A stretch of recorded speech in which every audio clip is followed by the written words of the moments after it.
Hi, everyone. Just going to give it a few seconds to let everybody connect. But thank you all for joining us today. Hope you're having a good day so far. Just give it a few more seconds.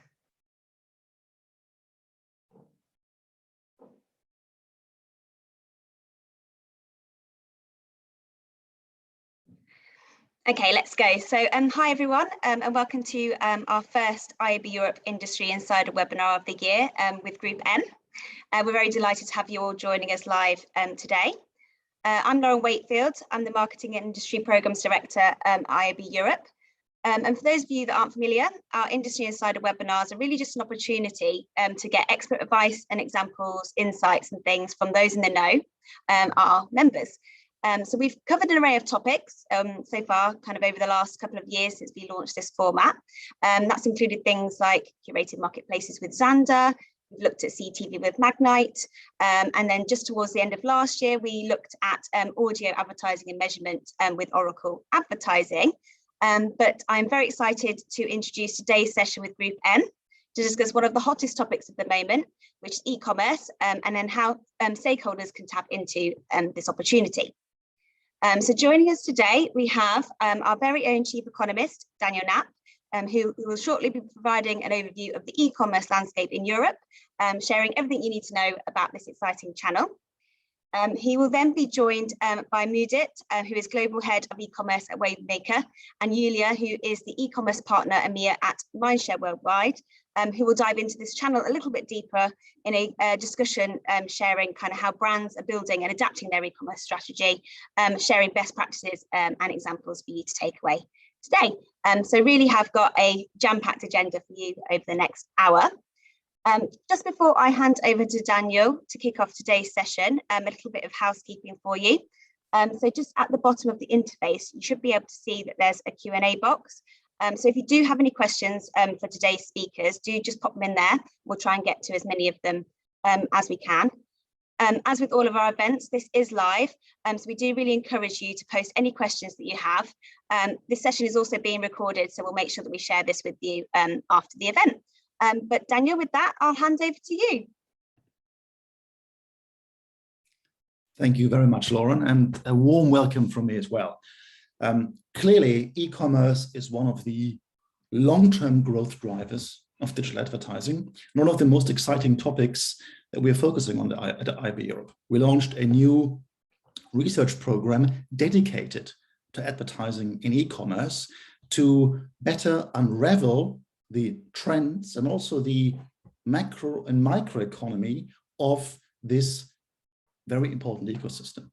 And in true digital advertising fashion, things are getting really complicated as this channel, or even set of channels, matures. So I'm very pleased to have Yulia and Mudit with me today, who will then, after a short lay of the land, which I'll provide, really dive into how can companies succeed in these sectors? What are success recipes? What standards are required? How can you separate signal from noise, and so forth?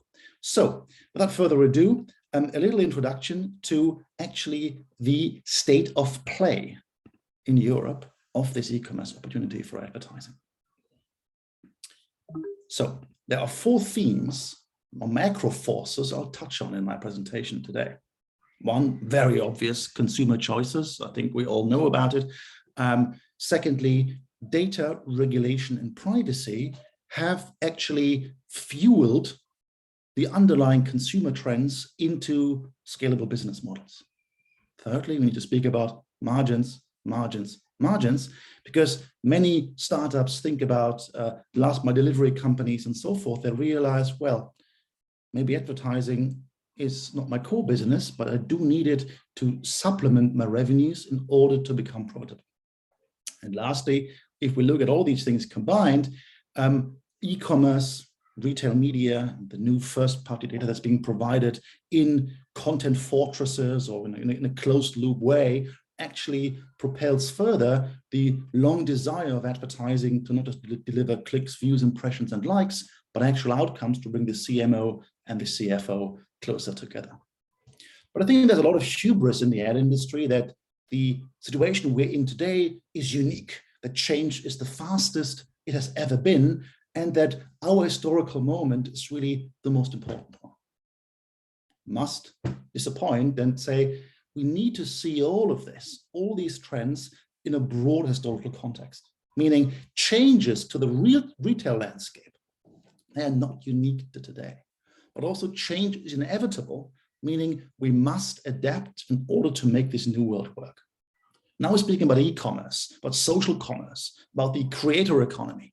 But if we go back, we can see actually there weren't any brick and mortar stores for a very, very long time in history. In pre-industrial society, there were markets and fairs. We speak about last mile delivery, about 10-minute delivery windows today, but there were times, long times in history, where you could only buy goods once or twice a year at large markets in Bruges, in Antwerp, in Venice, and so forth. The first shops, brick and mortar shops, really emerged with urbanization in 19th century Britain. And then we saw other trends, the suburban sprawl, the automobile, which gave rise to the malls. Teleshopping really disconnected for the first time the place of consumption, looking at the product and actually the place of purchase. And of course, we see this being propelled further by e-commerce. But the key message here is retail concepts have always been in flux. And often they're not substitutive of one another, but they work together in new ways in orchestration. This is one of the main tasks we need to focus out today. So we need to remain level-headed, not overemphasize our historical moment, but pull up our sleeves to make the next wave of retail happen. Very broadly, if we take a look back, we can see that macro changes during the pandemic, in particular how people buy things, have provided a long-term acceleration growth of digital advertising.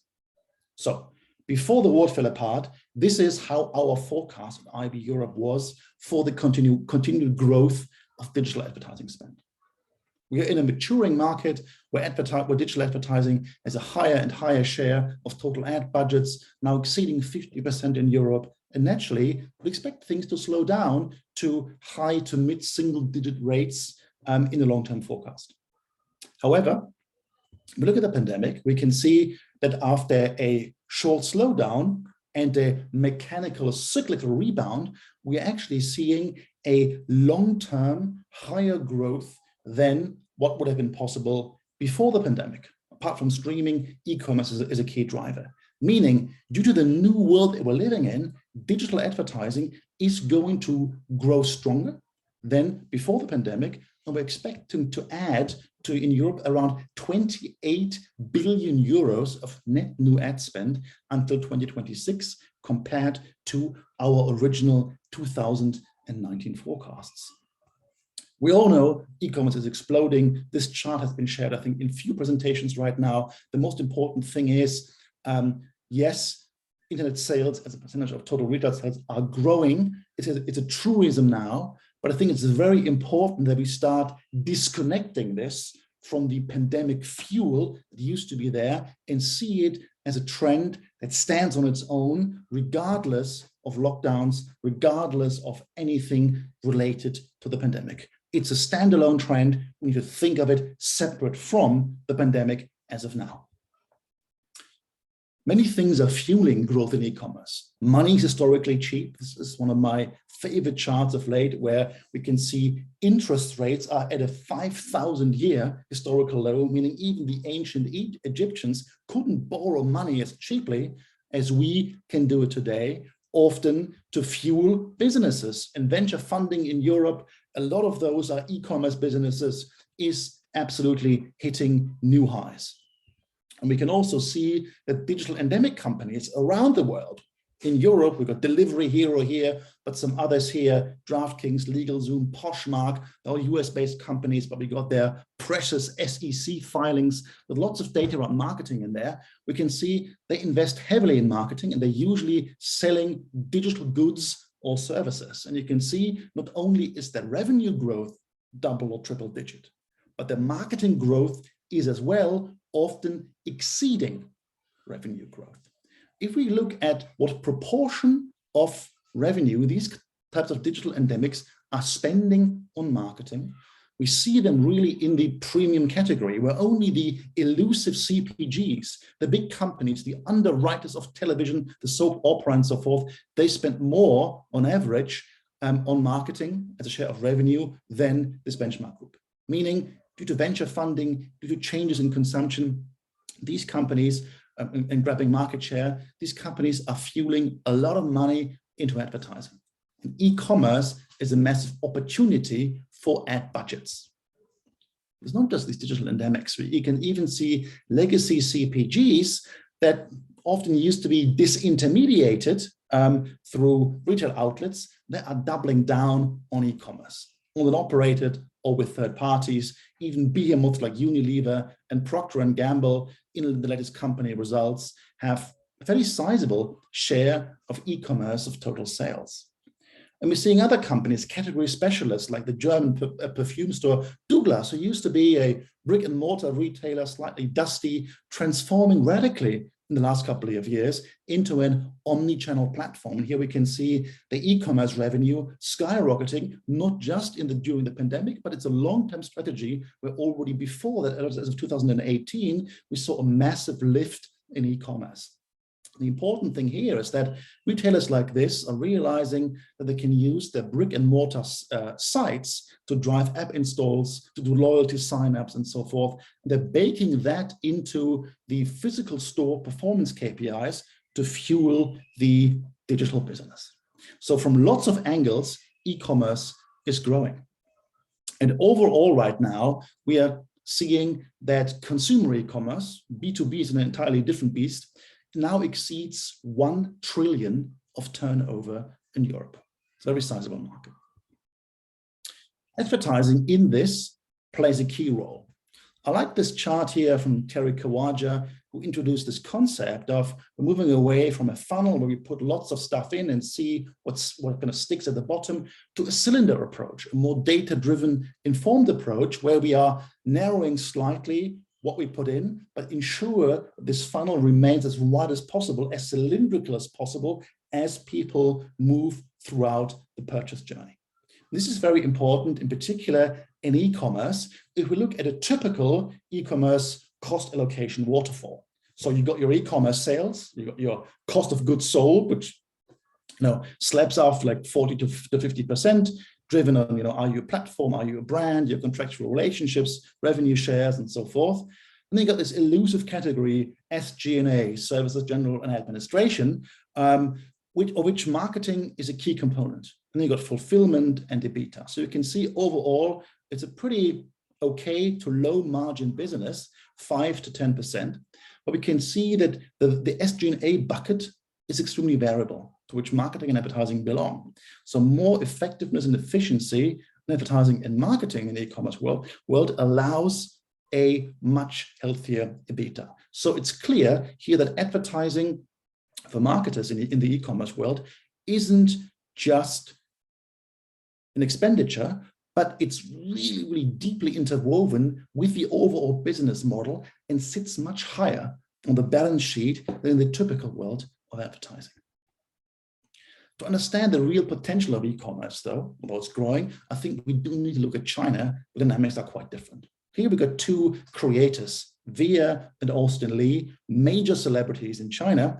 And if we look at what they sold on Singles Day recently across different video platforms in China, they generated around 2.7 billion euros in a single day, which is 34% of Zalando 2020 revenue in a 10-hour streaming session. So we can see massive, massive growth happening there. And social commerce, so selling not through goods and storefronts, but through influencers, through video apps, actually is an integral component of e-commerce today already in China. And we're seeing in the Western world lagging behind significantly, but we're seeing a lot of new spend being added here over the next couple of years. This really requires, if we see how this is going to evolve, we're going to see lots of things need to come together. We can see, for instance, in China, with social commerce share and digital ad market share, we got a lot overexposure of social commerce, but it's really, really underexposed given the digital ad market share in the US and Europe. and brands, retailers, influencers, only to find new collaboration models to make this happen. In China now, over 50% of all retail sales are e-commerce, and the rest of the world is behind. But good news for us, seven out of the 9 top countries behind China in terms of e-commerce penetration are European.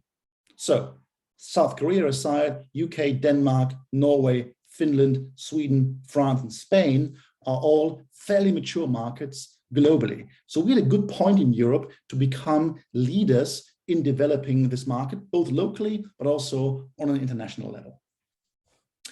But there's some macro changes in the ad industry which fuel e-commerce, and in particular retail media, i.e. retailers becoming publishers and or media owners, a hybrid of those, quite rapidly. Of course, with the end of third-party cookies, with Apple's ATT and other trends, we're seeing a fragmentation of the open integrated internet into walled gardens, into hedged gardens, into smaller closed ecosystems. A huge fragmentation happening here. And many of the challenger walled gardens are actually ones being built by retailers, such as Carrefour in France, Boots in the UK, by Douglas in Germany, and others, who are, of course, using their first-party data, using on-site inventory, sponsored listings, and so forth, to target ads and provide closed loop attribution. You can see this here. I think this is a great illustration on the left here by McKinsey, the old world on the top, where in particular you had ad exposure somewhere else on third-party sites without first-party data, and then people went to a retailer and bought things, attribution quite hard. We're now in a kind of virtuous cycle of moving towards this world potentially where retailers have data, put about their host brands, place sponsored listings on their page, but also use that data to kind of act as media buyers to target consumers somewhere else on the internet through other ads. And many companies are seeing this as an opportunity to actually become ad companies or to extend their business model to an ad business model. Might be some challenges with that, which we're going to explore in the panel later. And here you can see many of these retailers actually launching or having launched their retail media offerings, and the margins are quite hefty. If you look at retail margins in groceries, they're fairly slim, maybe 2%, 4%, 5%. It's way more profitable does advertising than cereals. But it's also a critical lever for e-commerce profitability.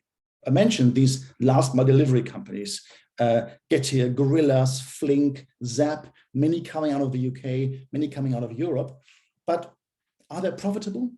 Many are doubting it. And there's this wonderful meme here within the e-commerce community about whether these companies really have a positive contribution margin, i.e. a margin excluding fixed costs like administration and so forth, which for startup businesses is kind of much more indicative of whether they can turn a profit in the future. It's unclear. And what many of these companies are doing, look at Instacart in the US, they are looking at advertising as an ancillary business model, or maybe as the profitable business that is bankrolling the rest of market expansion. So quite interesting here that advertising isn't just a nice to have, but might actually be a necessity for these businesses to thrive. The European market for retail media, i.e. retailers as media owners and media buyers, is growing quickly. We have Amazon included in here, and the good news is we got some actual data from Amazon's retail media division, which was published by the Federal Office in Germany. So we expect this market to be just around 9.3 billion right now at the end of 2021, but growing to around 29 billion by 2026, a massive market in the making. And the key thing is we can see this market is evolving from on-site search and on-site display to also off-site display, where data is being used in video campaigns and CTV campaigns and so forth. And the really interesting thing about this is, I think, a complete reordering of the ad market, where, number one, retailers are both media owner and media buyers. We see specialist ad tech in that space. Agencies are now teaching retailers on how to become agencies. Agencies are building tremendous in-house expertise for brands, but also for retailers on how to become what they should become.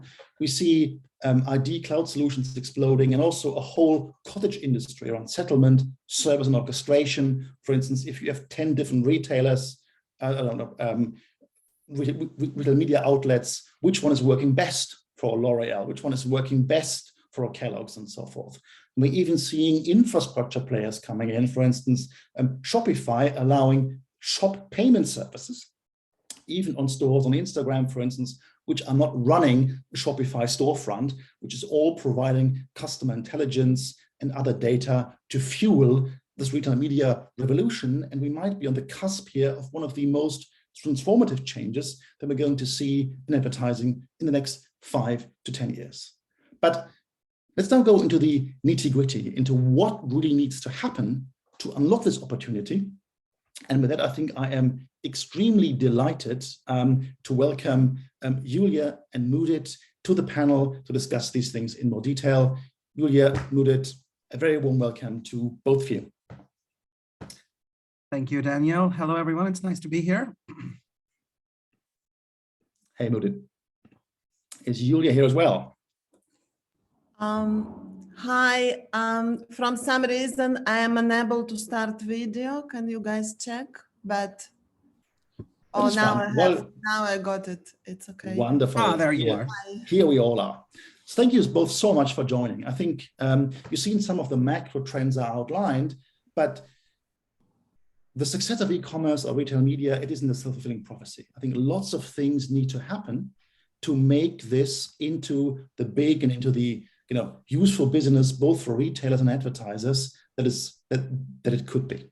Let's take a step back first and understand, where do you both think, where are we in Europe in terms of e-commerce and retail media? Are we behind the US? Are we behind China? How many years? And are we able to close the gap? I can start with that. I think we are certainly behind the US and China. I think we have to be realistic on that. But I would have said a few years ago, we were massively behind. But the thing that's exciting is that this space is evolving so rapidly that I don't think it's going to take forever for us to catch up. I think the US and China are very interesting markets because the overall adoption of e-commerce is much larger, but the retail media landscape also started emerging a much longer time ago. China, to be very frank, it's very difficult to compare China to any other market. I mean, what is even non-e-commerce retail in China, right? So I think that we are starting to get there, and I think there are some really interesting things that are happening in Europe, in some countries. And to one other point that you made is the new channels, and I know we'll talk about that in more detail. But I think so. I would say we're behind the US and China, but we're catching up fairly quickly. What's your view, Yulia, in particular from a, I think, social commerce perspective? Yeah, I totally agree with Mudit. And I also think it's really important to mention that we're catching up quite quickly. When I joined Mindshare 4 years ago and started to work with leading grocery retailers, for example, they were in such a nascent state of this process. And I remember we were having conversations with them that if they're not going to get quickly on this wagon, they're going to miss opportunity. We were giving them examples from what Amazon is doing, and they think 4 years ago, they still didn't understand how serious it was, the threat from Amazon. And what happened in the last few years, they realized, and also obviously after Amazon exposed their revenues, which were hidden under other revenues, and a few years ago they actually verbalized it, and everybody was like, oh wow, grocery retailers traditionally very low profit business, so for them to uncover this amazing golden opportunity to add as incremental revenues to their business, once they realized it, they really started to act fast. It's fascinating you mentioned Amazon. I'm just reading a book called Amazon Unbound, which looks at the history of Amazon and kind of different business units and all the innovations Amazon has brought to the market. And there is one chapter on advertising and in particular retail media. And what really struck me here is that the success of the Amazon model, it wasn't set in stone from the beginning. It actually looked fairly precarious because there were different divisions pushing and pulling. You had the on-site commerce team who was really against the ad team, saying, why are you driving ad spend away from our site? We want to convert on page. And this only really changed when Amazon really brought in the third-party sellers and moved an ad business, first of all, to its own page with the sponsored listings. And it's quite interesting. We kind of see this Amazon success as kind of self-evident, and that it was a kind of a natural evolution because it came out of nowhere with this other segment, as you mentioned. But if we look in this book, I found it fascinating how in a sense unlikely it was, because there was so much struggle to actually make this happen. And now we had that as a trailblazer. So tell us, what changed in European retailers? Was it really that Amazon moment they looked at the Amazon balance sheet and thought, oh my God, we need to do something? Or was it something else? And what did they do? I mean, did they hire people? Where from? How could they get started? So I also just finished this book literally last week. I read it as audio when I walk in a park, and I recommend to everyone. And actually, before you read this book, I recommend the same.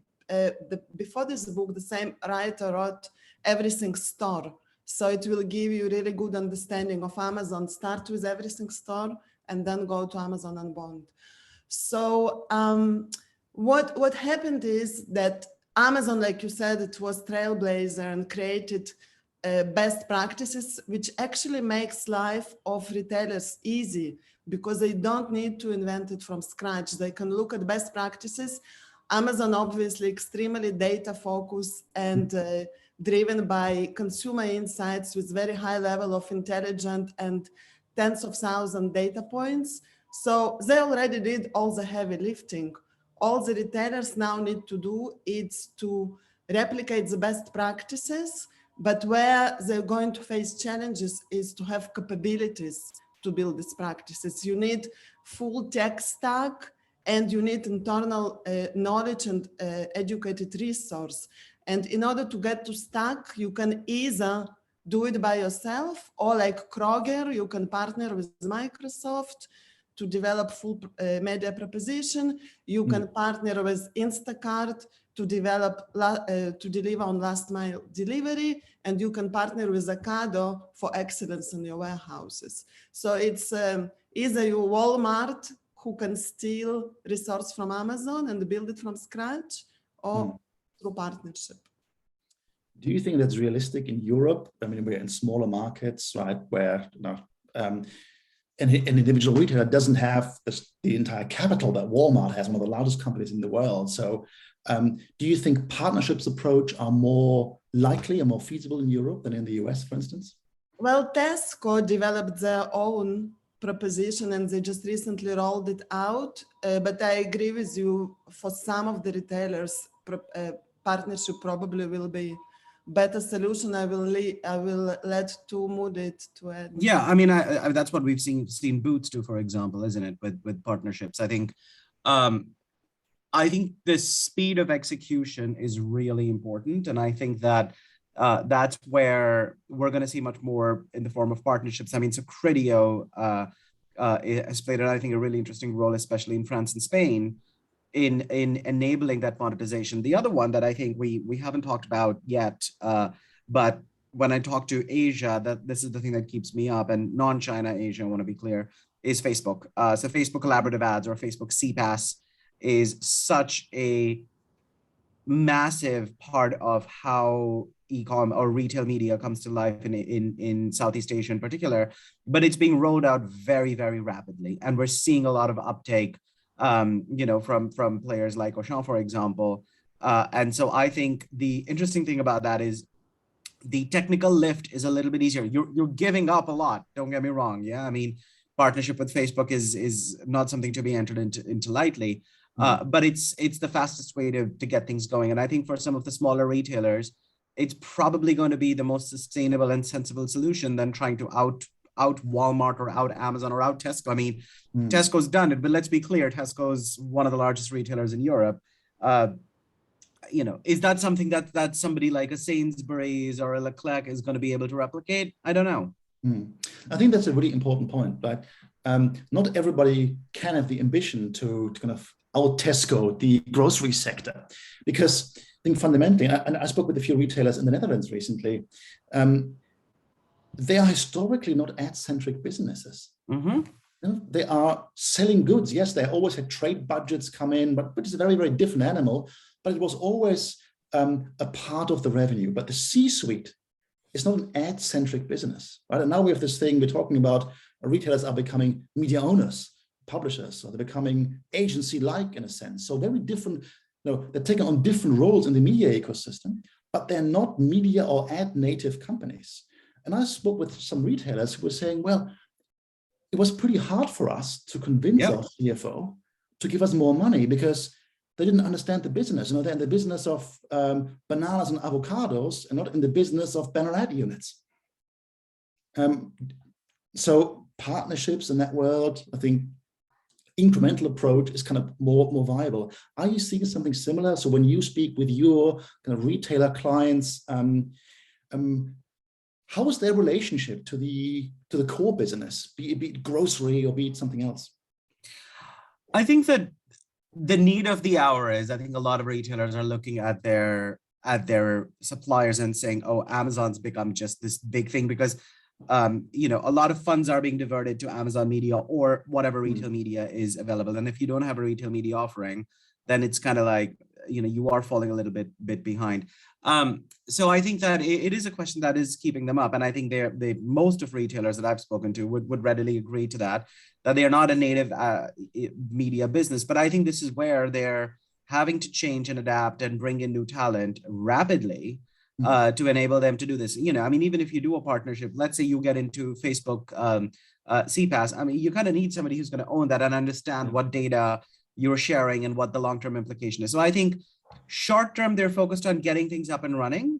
But I think long-term, they all understand that this needs to rise to the top of the C-suite. Look, let's be very clear. We've talked about Amazon and how great they are in this space, but Amazon advertising did not report to the very top of Amazon for a while. That's only changed, I think, last year when they had that executive reshuffle. And until then, Amazon was a little bit to the side. I think the thing that is overwhelming a lot of people, and I would include vendors and the larger ecosystem, including agencies, is the fact that we are basically 5 minutes after the Big Bang, right? So it's growing exponentially. It's growing so rapidly that, you kind of can't look at a 3-year plan. You need to be doing stuff now because what it's going to look like in 3 years is completely different. And I think that is very difficult for large organizations, whether they sell avocados or they, harvest avocados, a very, very difficult thing for them to do. And I think that this is fascinating in a sense. You have a business that is established, but maybe in a low margin world, right? Or is growing quickly, like a Getir or on Instacart, but very, very low margin, maybe even negative contribution margin.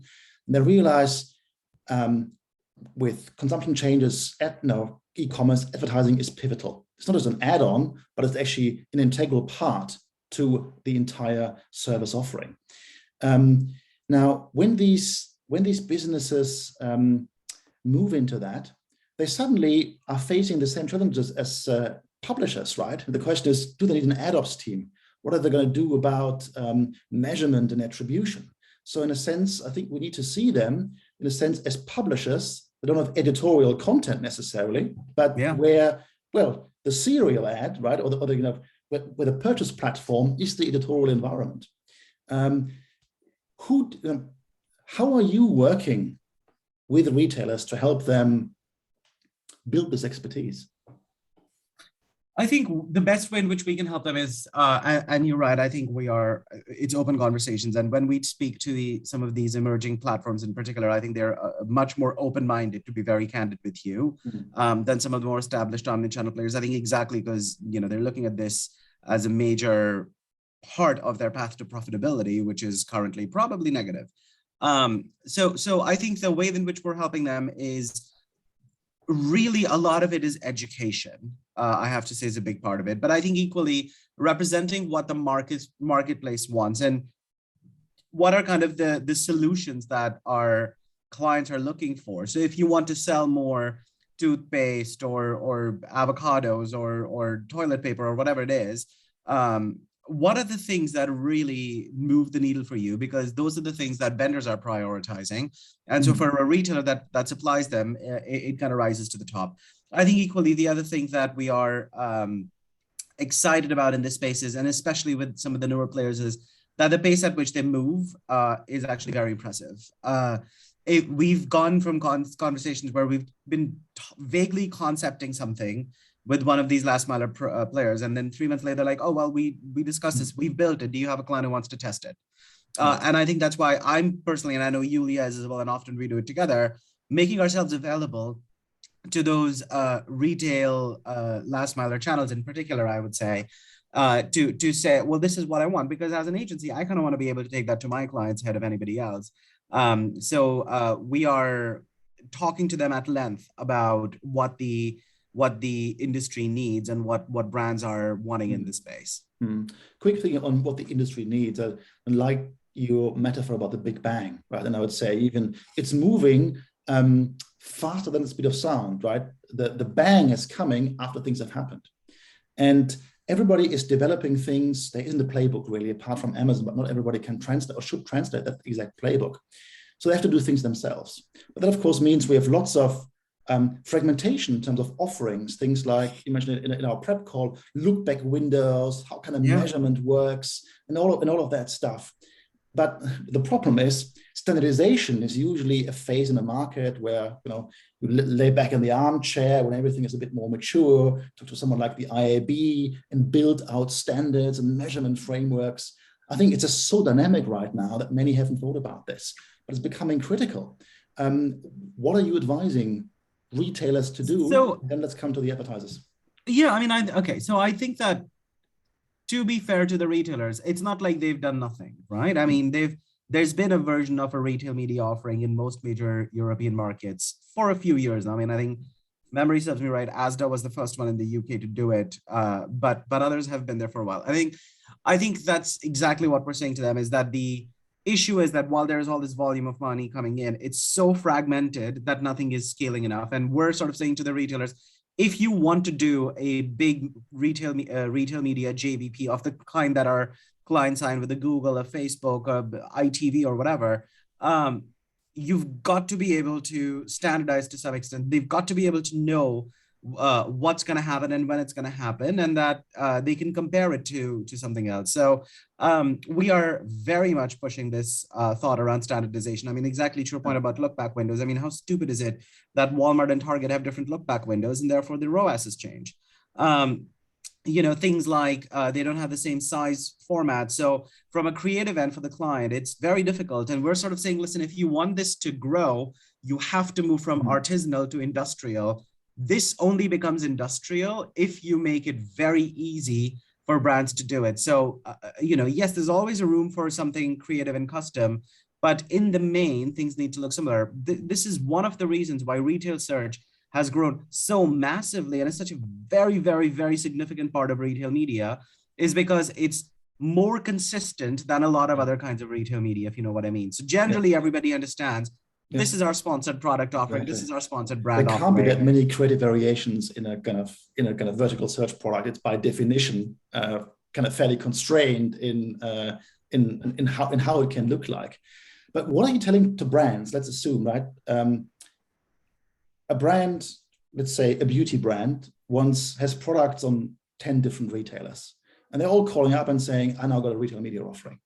What do brands do with measurement, with attribution, to actually orchestrate their spend across these retailers? And what needs to happen to make that as easy as it is today in the world of programmatic or buying social? Well, that's one of the huge challenges, because at the moment, in most of the cases, the data is still not connected across retailers within the same category.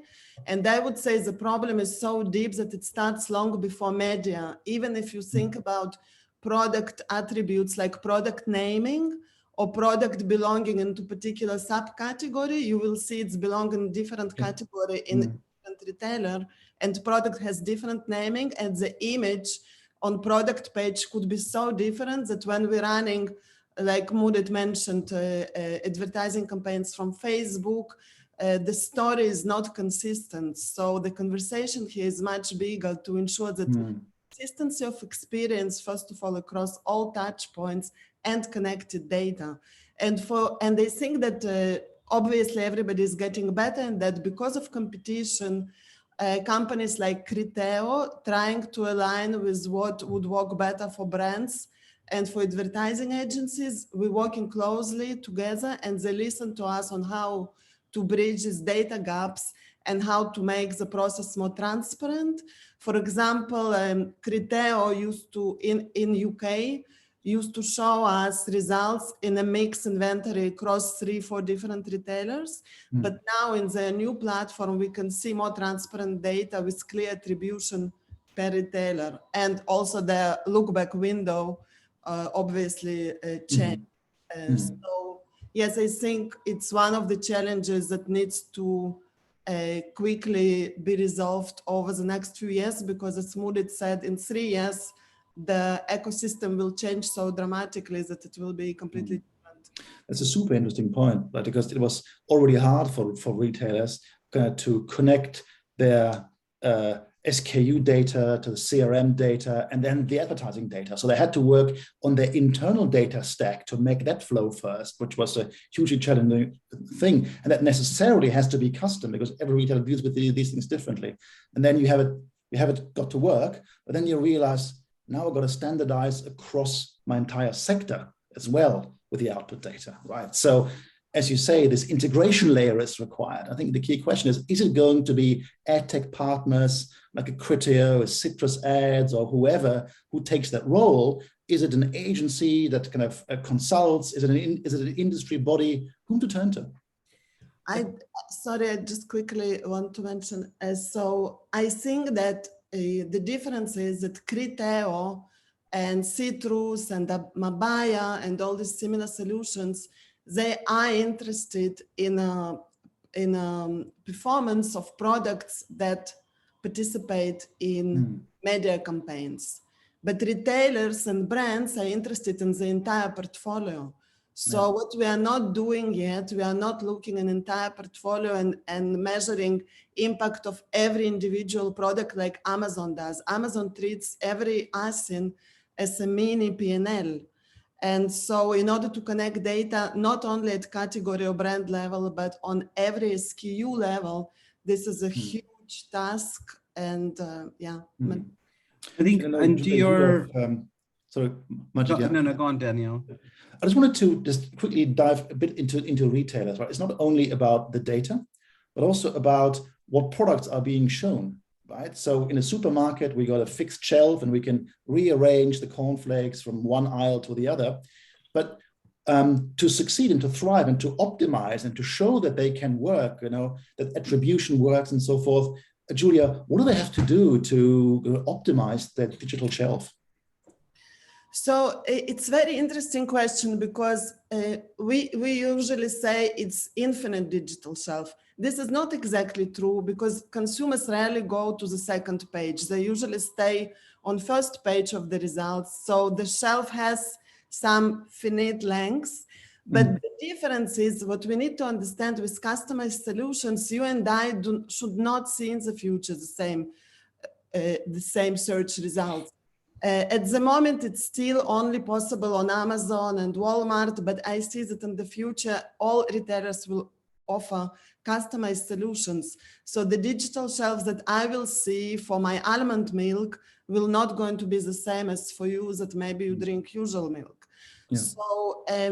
So brands need to work closely with retailers to ensure that they're actually telling their stories and linking products to the stories customized for right audience and the right time. And this is one of the challenges. Another one is what we call retail readiness. It's a health of your content that consumers see online, which includes, like already mentioned, product titles, product description, videos, images, and first of all, product being in stock. Again, taking back to basics before media, we still have problem number one when we're running campaigns and we have to stop campaign in flight. It's because product is running out of stock. So we need to ensure that our digital shelf is always available, optimized, customized, and evolving along with consumer journeys. So it depends on where you are in your shopping journey. You will be shown different shelf to promote your loyalty and to deliver lifetime value to the brand and to the retailer. Terrific. And I think, again, we've spoken a lot now about the opportunity, about what retailers are doing, what they need to do, what advertisers are expecting. But we focused in terms of inventory on what's kind of on page on the retailers. What about the kind of data opportunity and the offsite opportunity? Because all of this, as I tried to mention in my presentation, it's of course embedded in these macro changes in advertising, where retailers are suddenly sitting with some of the most valuable data, not about what people are doing, but about what people are buying. And in the new world, post third-party cookie, etc., that's becoming hugely important. And we're seeing, some moving into the CTV space, into the using the data for social shopping. Where is that currently, and how scalable is that for a retailer to do? I think it's not. So on-site media is always going to be limited because, look, fundamentally, the business is about selling avocados and not about selling advertising necessarily. I actually, excuse me, didn't see that coming. I actually criticize Amazon slightly for the massive increase in ad loading, especially on search. When I mean, now the search results is basically all paid, and sorry about that. It's overwhelming, and I think it's overtaken kind of the things that made Amazon fantastic, which was their organic recommendation algorithm. So I actually think Amazon slightly overdone it in terms of the monetizing of their website. I think the DSP type opportunity is really kind of the most exciting thing, and I think that's where it's going to really take some volume. I mean, Amazon DSP is phenomenally powerful and useful. I think it plays a slightly different role to on-site, and I think clients need to go in aware of that. But it is a very, very compelling way. It kind of solves everyone's problems in a way. It solves the retailer's problem that they can monetize, by partnering with the DSP. So Walmart partnering with, I think it was with Xandr, if memory serves me right, to kick off their DSP, Kroger partnering with Microsoft, as Yulia mentioned. I think more of those partnerships we're starting to see. I mean, Kroger actually partnering with Roku, I think is very interesting to be able to target people in the CTV environment based on their behavior in Kroger stores and on Kroger.com. So I think I love that, what you just said, sorry, because it means it's not bottom of the funnel, right? That's suddenly somewhere else. No, and actually, which is why you have to completely rethink your, what are you measuring? Because a CTV ad is probably not going to drive, immediately thousands and thousands of products being added to carts, but it's very different. So I think the measurement piece is going to become really critical, both because we have to move away from purely short-term metrics like ROAS to something more significant. But the other thing is that it solves the vendors' problems as well, because they are looking for things that scale. Well, the DSP scales pretty effectively. It can scale quickly in a way that on-site display is relatively limited. So if you are doing a big launch and you have to try to get to, 40% of your addressable audience, doing that through on-site display is pretty much impossible on retailers. But with a DSP, you have a much better shot at doing it and actually start to then optimize things. The problem is if you are buying display on Carrefour, and there's like not that much to buy. So what are you even optimizing from? It's just limited. There's just not that many placements to optimize, and that's the reality of it. But a DSP gives you much more flexibility in terms of how you use that audience data. And so I think that this use of retail data for offsite is going to be powerful.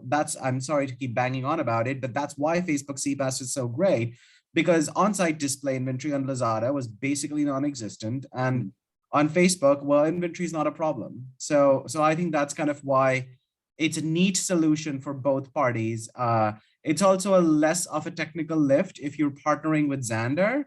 It's okay if you don't know that much about running a DSP because Xandr does.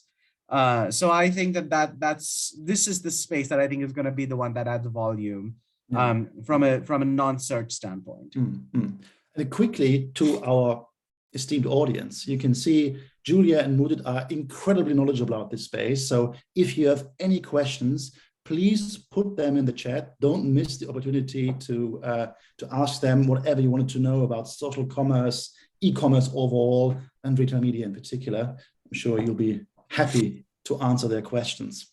While those questions are pouring in, I really would like to understand a little bit more of where the budget's coming from, right? Is it advertisers? Is it the trade budgets, these analog budgets that are being converted into retail media, on-page search? Is it programmatic budget? Who owns those? Who's responsible? And who needs to be taken out for lunch?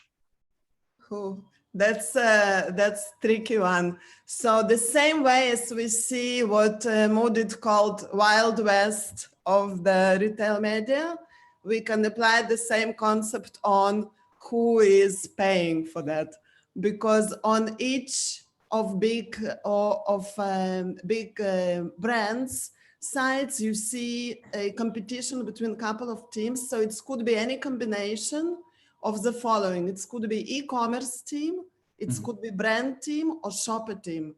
Then if in a very lucky situation, they should work productively together and allocate budgets together.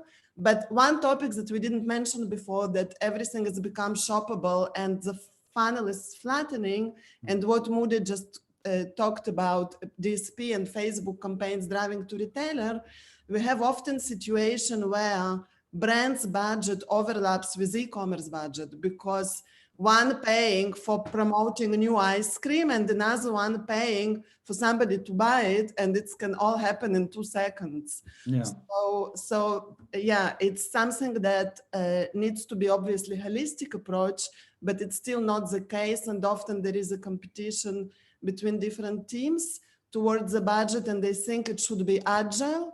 It should be based on rigid test and learn allocation to see which tactics and strategies are working, and then test them at a smaller scale, and then reinvest in those that actually deliver results. I think I echo everything Yulia said, but I think the other thing that I would add to that is the budgets are coming from multiple places. So book a big table at lunch. But I think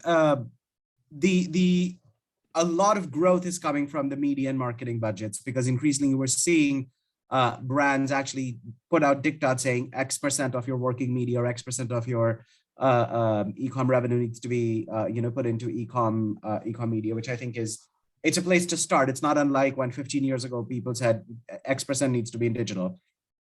The other thing that I think is and we're starting to now really encounter this in the US in particular, because it's so big there and it's been there for so long, and it's going to come to Europe now, is there's this talk of integration, and integration is one of those things that everybody nods along and says, this is great. Yes, we want integration. Well, I mean, there's practical problems to how much you can integrate. There is, in an ideal world, you could move money between a promotion that wasn't working well and a search ad that was working well. We can all agree that that's a great thing to do. Well, there's a problem, because doing that is illegal.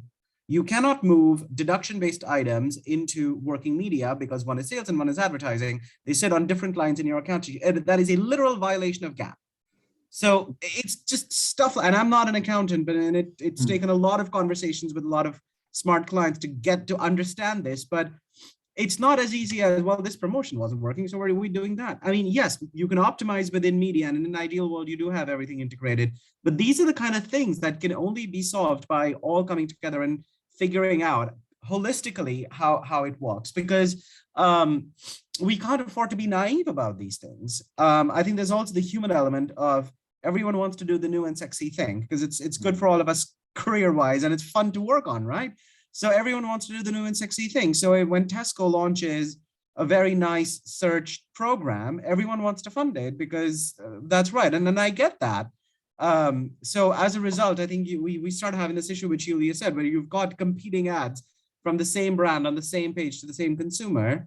So I think more discipline around messaging hierarchy is something that is very much needed, but we are seeing, and I think in 10 years of working, especially with FMCGs, the relationship between media and e-com trade is becoming much more clearer. And even if it's not fully integrated, it's much more unambiguous. It's very clear, you do this and I do that, and that's okay. There's less of a gray area. I mean, some clients have separated the two things. Some clients have completely combined the two things, but I think that there's more clarity, which is good. And look, everyone's got to do what's right for them. I don't know that there's one org structure that works for everybody. But I think really, really clear races is what I think clients are going to have to need. And we've got questions pouring in, and one is, if I'm a smaller retailer, how can I compete in this? Is this like winner takes all, or is there space for me if I don't have a dedicated team? I think some of the best things in retail media come from some of the smaller retailers, because so I think you have to be willing to be more open to partnership, and that might mean being more comfortable with brands testing and learning, things that may work, things that may not work. I think partnerships is absolutely critical, as we've now said several times. Google Shopping with Partners, I think, is a very interesting program. There's more and more things that are happening with TikTok. I think they're going to become a really serious player in this space, in particular in categories like beauty, for example. So I think being more open to partnerships is critical. But I would say that if you're a smaller retailer, get something up quickly so you understand what's working for you. Don't wait for the perfect solution to magically appear, because I don't think that's going to happen. Mm-hmm. Fantastic. And we're getting into some of the technical stuff here. Of course, if we're looking at offsite, that's a question of programmatic, OpenRTB. We've got a great question here. I don't see retailers integrating using OpenRTB to leak their data into the market. Retailers would be crazy to follow the publisher's route. Will clean rooms play an important role with API integration into preferred DSP? What do you think about that? How do retailers guard their data to make it both actionable at scale across other parties, but without losing the competitive advantage by broadcasting it into the ether? Yeah, I mean, I think so. I do think that, look, because Walmart's done a deal with Xandr, that doesn't mean Xandr can have whatever they want from Walmart. I mean, there's really tight governance laws that have to be put into place. I mean, Lazada and Facebook have a very tight rules of integration in terms of who has what access to what data and how it's bought and all of that. So I think that it's not like behaving like a standard publisher sort of thing. I think you're a special class of publisher, which is why I think that there'll be a few DSPs that make monetization of retailers a big part of their business. And I think that's going to be an interesting one. I mean, almost in the way that Criteo's become, or Citrus a little bit become, the enabler of retail search. So I think it's that there are retail DSPs exist, I mean, they're out there. And with respect to clean rooms, I mean, we're seeing that, right? I mean, Amazon Marketing Cloud is a clean room. I think we're going to see more of that. But I think that that's something that is so far along the path of sophistication. I would say if this was a US focused conversation, very much what we should be talking about. But I mean, we're talking about big retailers who don't have paid search. I mean, Esselunga in Italy, you literally can't even buy display. So I mean, there's issues like that I think we're much more foundational that need to be resolved before we get to that. But I whether it's partnering with a DSP, building a DSP, or doing something else, but I think monetization of the data through off-platform media inventory is going to be a big part of it. What exact shape it takes, we can debate, but it's definitely going to happen. We can see an hour isn't enough to discuss this topic. There are so many nuts and bolts and so much is in flux, but I think it's this exciting phase of ecosystem building that is going to draw a lot of attention to this market. And I very much look forward to continuing this debate and checking in with you guys, Julia and Mudit, in a year's time or even 6 months' time to see what has changed and have we closed the gap to the US, how has social shopping evolved and so forth.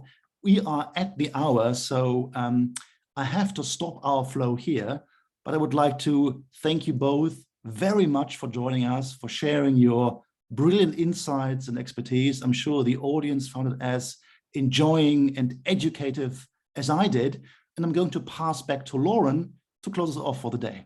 Thank you both. Thank you. Thank you. Thank you so much, Daniel, and thank you, Mudit and Yulia, for sharing those, as Daniel said, wonderful insights with the audience today. And also thank you everyone that's joined us live as well. as I mentioned at the beginning, we have recorded this session, so we'll be sharing that with you all hopefully later today, so you can look back and dive back into some of the conversation there as well. So yeah, thank you again to everyone that's joining us, and we hope you enjoy the rest of your day.